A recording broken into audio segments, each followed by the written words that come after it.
नमस्कार, मैं हूं आपके साथ इश्तियाक अहमद और आप देख रहे हैं आर्या न्यूज। रुक करेंगे देश और दुनिया की तमाम खबरों की तरफ।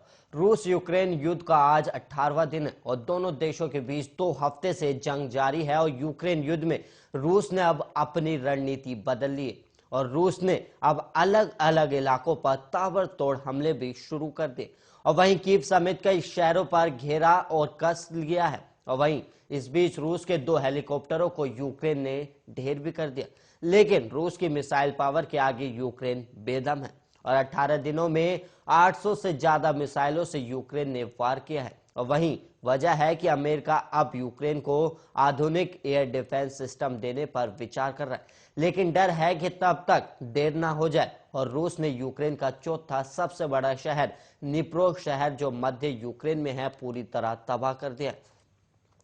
और यहां भी रूस ने मिसाइलों से वार किया और वहीं दक्षिणी यूक्रेन का माइकोलिव इलाका में एक के बाद एक धमाके हो रहे और रूस उस सेना की जो रूसी सेना है हर उस इलाके पर वार कर रही है जहां तक उसकी सेना पहुंच पाई है।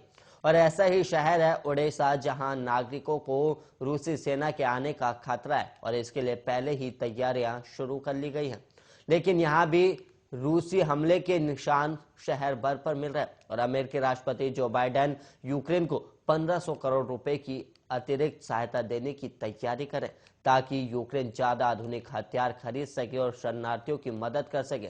लेकिन ये साफ हो गया है कि यूक्रेन में ना तो यूरोप के देशों की सेना उतरेगी और ना ही नाटो देशों की, यानी यूक्रेन को अपनी लड़ाई खुद ही लड़नी होगी। और वहीं रूस के लिए युद्ध आसान नहीं रहा। 18 दिन में रूस बड़ी कामयाबी हासिल नहीं कर पाया और वहीं आर्थिक प्रतिबंधों से रूस को करीब 2,25,000 करोड़ के नुकसान का अंदाजा ब्लूमबर्ग ने लगाया और ये नुकसान लगातार बढ़ता ही जा रहा है। और वहीं यूक्रेन अब भी डटा है कि वो बातचीत को तैयार है, लेकिन समर्पण को तैयार नहीं है। और यूक्रेन के राष्ट्रपति वोलोदिमीर जेलेंस्की ने कहा कि विराम होने पर वो इजरायल में रूसी राष्ट्रपति व्लादिमीर पुतिन के साथ बातचीत के लिए तैयार है और इसके लिए उन्होंने इजरायल से मध्यस्थता की पेशकश भी की। हालांकि इस पर अभी पुतिन का जवाब नहीं आया और ऐसे में आने वाले दिनों में समाधान पर सस्पेंस बना हुआ है।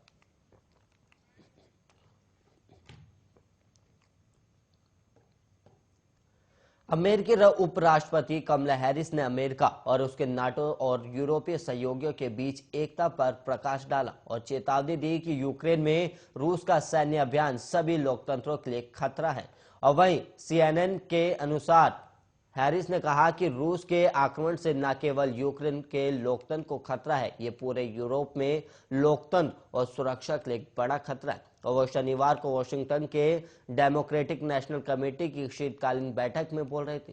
और वहीं पोलैंड और रोमानिया की अपनी हालिया यात्रा के बारे में बोलते हुए हैरिस ने कहा कि उन्होंने इस बात पर जोर दिया कि गठबंधन की सबसे बड़ी ताकत इसकी एकता है। और हैरिस ने आगे कहा कि अमेरिका नाटो गठबंधन के बचाव में यूक्रेन की जनता के साथ मजबूती से खड़ा है। और वहीं आपको बता दें कि 10 मार्च को अमेरिकी उपराष्ट्रपति ने यूक्रेन में प्रभावित नागरिकों की सहायता के लिए नई मानवीय मदद के रूप में लगभग 53 मिलियन अमेरिकी डॉलर की घोषणा की थी। और इसके अलावा अब अमेरिकी विदेश मंत्री एंटनी ब्लिंकन ने यूक्रेन को अतिरिक्त हथियारों और उपकरणों के लिए 200 मिलियन डॉलर तक देने की मंजूरी दे दी है और उन्होंने खुद इसकी जानकारी दी। और वहीं एंटनी ब्लिंकन ने कहा कि 1 साल से भी कम समय में इस अभूतपूर्व चौथी मंजूरी से जनवरी 2021 से यूक्रेन को प्रदान की गई अमेरिकी सुरक्षा सहायता करीब 1.2 बिलियन डॉलर से अधिक हो जाएगी। हालांकि अमेरिका सीधे तौर पर रूस के खिलाफ युद्ध करने से बचता हुआ दिखाई दे रहा है।